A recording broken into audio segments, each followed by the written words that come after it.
Hello, I am doctor दीक्षा। तो आज इस वीडियो में हम बात करेंगे वैक्सीन के बारे में और उससे जुड़े कुछ मिथ्स के बारे में। वैक्सीन से रिलेटेड बहुत सारे अफवाह फैलाए जा रहे हैं कि वैक्सीन असरदार नहीं है। बहुत से क्वेश्चंस रेज हो रहे हैं कि वैक्सीन लेने के बाद भी कोरोना क्यों हो रहा है, क्या यह फीमेल्स पीरियड्स के दौरान भी लगवा सकती हैं और इसके साइड इफ़ेक्ट्स क्या हैं। तो इस वीडियो में मैं आपके कुछ डाउट्स क्लियर करने की कोशिश करूँगी और यह भी बताऊँगी कि आपको वैक्सीन क्यों लगवानी चाहिए। तो जैसा कि आप जानते हैं, इंडिया में अप्रूव्ड 2 वैक्सीन लगाई जा रही हैं। पहली कोविशील्ड, जिसे सेरम इंस्टीट्यूट ऑफ इंडिया ने ऑक्सफोर्ड एस्ट्राजेनेका के साथ मिलकर बनाया है। दूसरी कोवैक्सीन, जिसे भारत बायोटेक ने बनाया है। अब बात करते हैं कि इन दोनों वैक्सीन के बीच डिफरेंस क्या है। तो यह दोनों ही वैक्सीन समान है कोरोना वायरस से लड़ने में। डिफरेंस है तो बस एफिकेसी में। कोविशील्ड की एफिकेसी 70% देखी गई है अगर पहली और दूसरी डोज के बीच का अंतराल 1 महीना हो, और यदि यही अंतराल 1 महीने से बढ़ाकर 2 या 3 महीने कर दें तो इसकी एफिकेसी 70% से बढ़कर 90% हो जाती है। और वहीं कोवैक्सीन में एफिकेसी 78% देखी गई है।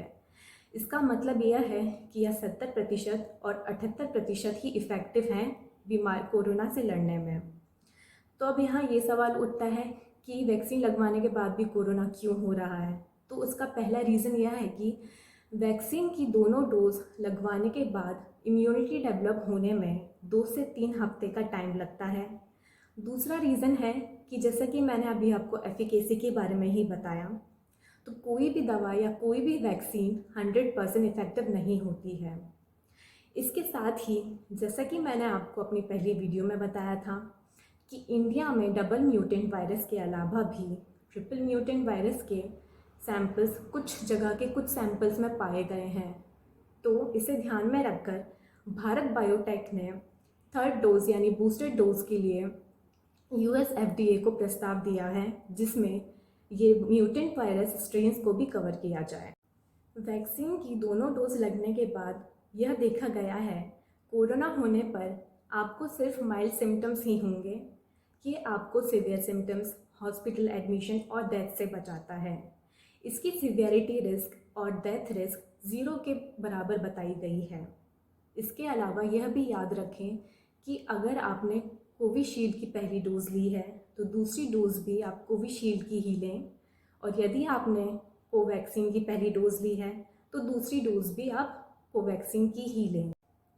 अब बात करते हैं कि वैक्सीन को किस किस कंडीशन में लगवा सकते हैं और फर्स्ट और सेकेंड डोज के बीच का अंतराल कितना होना चाहिए। कोविशील्ड में फर्स्ट और सेकेंड डोज के बीच का अंतराल 4 से 8 हफ्ते होना चाहिए, जबकि कोवैक्सीन में यही अंतराल 4 से 6 हफ्ते का होना चाहिए। अगर आपको वैक्सीन लेने से पहले कोरोना है तो आप सिम्टम्स से ख़त्म हो जाने के 4 से 8 हफ्ते बाद ही वैक्सीन लगवाएं। यदि अगर आपने पहली डोज ले ली है और दूसरी डोज से पहले आपको कोरोना हो जाता है तो इसका मतलब ये नहीं है कि वैक्सीन से आपको कोरोना हुआ है। वैक्सीन बिल्कुल सेफ़ है, वैक्सीन कोरोना नहीं कर सकती है। तो ऐसे लोग कोरोना से ठीक हो जाने के 14 दिन बाद ही वैक्सीन लगवाएं। अगर आप कंफर्म्ड, सस्पेक्टेड या ऐसे एसिम्टोमेटिक पेशेंट्स हैं जो कि कोविड पॉजिटिव पेशेंट के कांटेक्ट में आए हैं, तो वे लोग भी कोरोना से ठीक हो जाने पर ही वैक्सीन लगवाएं, क्योंकि वे लोग वैक्सीनेशन साइट पर खांसने, बोलने, छींकने, चिल्लाने और झमाई लेने से निकलने वाले एरोसोल से वहाँ मौजूद लोगों को इन्फेक्ट कर सकते हैं। वैक्सीन को कोरोना होने के टाइम पर लगवाने से कोई भी नेगेटिव इफ़ेक्ट नहीं देखा गया है। तो वे लोग दूसरों को इन्फेक्ट ना कर सकें तो अपना क्वारंटीन पीरियड या होम आइसोलेशन पूरा करके और कोरोना से ठीक हो जाने के बाद ही वैक्सीन लगवाएं। ऐसे लोग जिनको कोई भी बीमारी है, जैसे दिल की, या किसी का हार्ट ट्रांसप्लांट हुआ है, या किसी को हार्ट के वॉल्व की डिजीज़ है, या HIV है, हाइपरटेंशन है, एंजाइना है, स्ट्रोक है, डायबिटीज़ है, या इस फ़ोटो में शो हो रहे कोई भी बीमारी है, तो आप इन सभी कंडीशंस में वैक्सीन ले सकते हैं। वैक्सीन बिल्कुल सेफ़ है। और साथ ही अपने डॉक्टर से परामर्श करके इस बारे में बात ज़रूर करें, और साथ ही अपनी दवाइयाँ भी वैक्सीन के लेने के दौरान जारी रखें।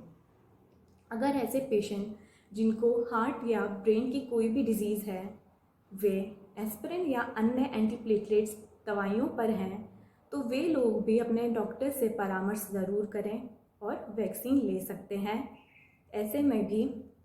ऐसे पेशेंट्स में भी वैक्सीन सेफ़ है और अपनी दवाइयाँ भी कंटिन्यू रखें। तो अब बात करते हैं कि किस किस कंडीशन में वैक्सीन को लेना अवॉइड करना चाहिए और किस किस कंडीशन में हमें डॉक्टर से परामर्श लेना चाहिए। अगर किसी को वैक्सीन की पहली डोज से कोई एलर्जी होती है, या ऐसे पेशेंट्स जिनकी पहले से कोई एलर्जी हिस्ट्री हो किसी दवाई से या किसी फूड आइटम से, तो वे लोग डॉक्टर से परामर्श करने के बाद ही वैक्सीन लगवाएं।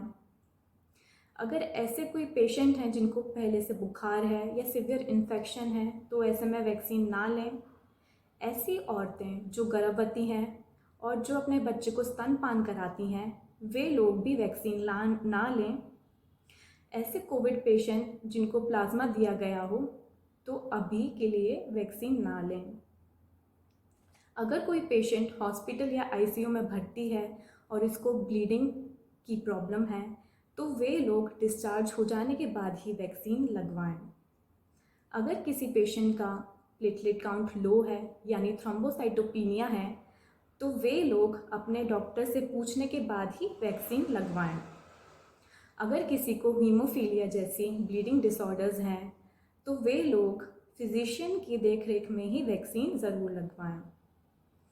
अगर कोई पहले से हाइड्रोक्सीक्लोरोक्विन दवा ले रहा है, तो ऐसे लोग भी डॉक्टर से परामर्श लेकर ही वैक्सीन लगवाएं। तो अब बात करते हैं कि इसके साइड इफ़ेक्ट्स क्या हैं। दोनों ही वैक्सीन में समान साइड इफ़ेक्ट्स देखे गए हैं, जो कि हल्का बुखार आना, इंजेक्शन साइट पे पेन या हार्ड हो जाना, थकान व कमज़ोरी होना, सिर दर्द होना व जी मिचलाना। इसके बाद अब यह न्यूज़ बहुत तेज़ी से फैल रही है कि एस्ट्राजेनेका की वैक्सीन से लोगों के खून में थक्के जम रहे हैं। तो ऐसे कुछ केसेस यूके और अदर कंट्रीज़ के बहुत ही कम लोगों में देखने को मिले, लेकिन इस बात की पुष्टि अभी तक नहीं हुई है कि यह डायरेक्टली वैक्सीन की वजह से ही देखने को मिले। लेकिन इंडिया में अभी तक ऐसे कोई भी केसेस देखने को नहीं मिले हैं। और साथ ही वैक्सीन से नपुंसकता नहीं होती है। अब काफ़ी लोगों के लगवाने के बाद आपको अब पता चल ही गया होगा कि कितनी फेक थी ये न्यूज़। दूसरी यह न्यूज़ भी बहुत तेज़ी से फैल रही है कि फीमेल्स पीरियड्स यानी माहवारी के दौरान वैक्सीन नहीं लगवा सकती। तो बता दें कि यह न्यूज़ भी बिल्कुल फेक है। पीरियड्स एक नेचुरल प्रोसेस है, इसमें इम्यूनिटी लो नहीं होती है, तो फीमेल्स पीरियड्स यानी माहवारी के दौरान भी वैक्सीन लगवा सकती हैं। यह बिल्कुल सेफ़ है। वैक्सीन के दोनों डोज लेने के बाद यदि किसी व्यक्ति की मौत हो जाती है, पहले से किसी ग्रसित बीमारी से या हार्ट अटैक से या पैरासीटामोल के एक साथ ओवरडोसेज से, जिससे कि लिवर फेलियर हो सकता है, और या वैक्सीन लेने के बाद फीमेल्स का प्रेग्नेंट हो जाने में, इन सभी कारणों में वैक्सीन को दोष ना दें। वैक्सीन सेफ़ है, यह जानलेवा नहीं है। तो ऐसी ही किसी अफवाह पर यकीन करने से पहले उसे सही जगह से पढ़ लें और साथ में बाकी लोगों को भी बताएं। तो इस वीडियो में बस इतना ही। हेल्दी रहें, सेफ़ रहें और वैक्सीन ज़रूर लगवाएं। कोवैक्सीन डबल म्यूटेंट वायरस के अगेंस्ट भी प्रोटेक्शन देती है। अगर मेरी वीडियो आपको इन्फॉर्मेटिव लगी हो तो इसे लाइक करें, शेयर करें। Thanks for watching.